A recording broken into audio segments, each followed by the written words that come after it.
This picture, I hope you can see, is of the house, the front of the house next door to ours. And I took this picture a few weeks ago when many of the rose was out in bloom.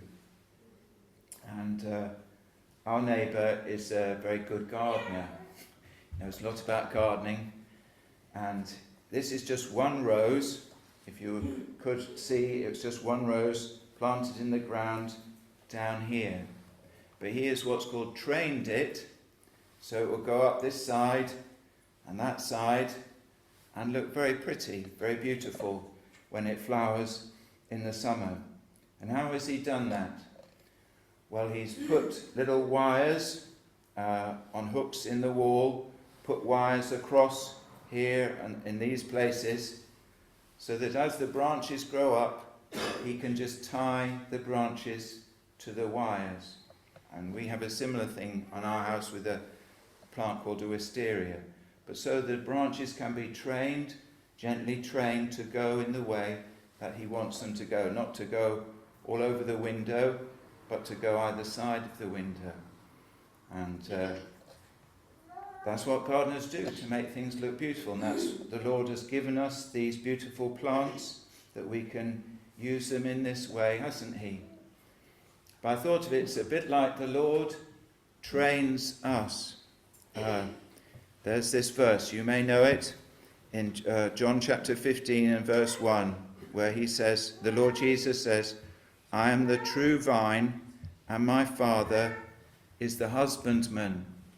But you could, a more modern translation would say, my Father is the gardener.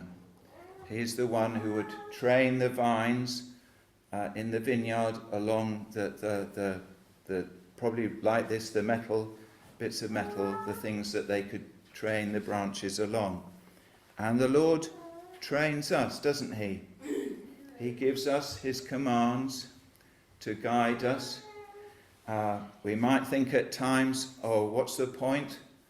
Why should we bother to come to worship the Lord? Or why do I always have to obey my parents?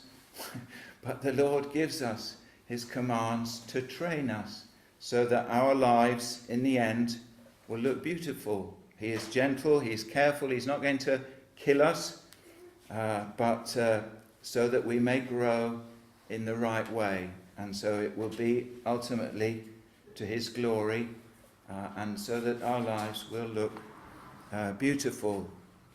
There is a book written by the author of Pilgrim's Progress called John Bunyan that is titled this, A Holy Life, the Beauty of Christianity.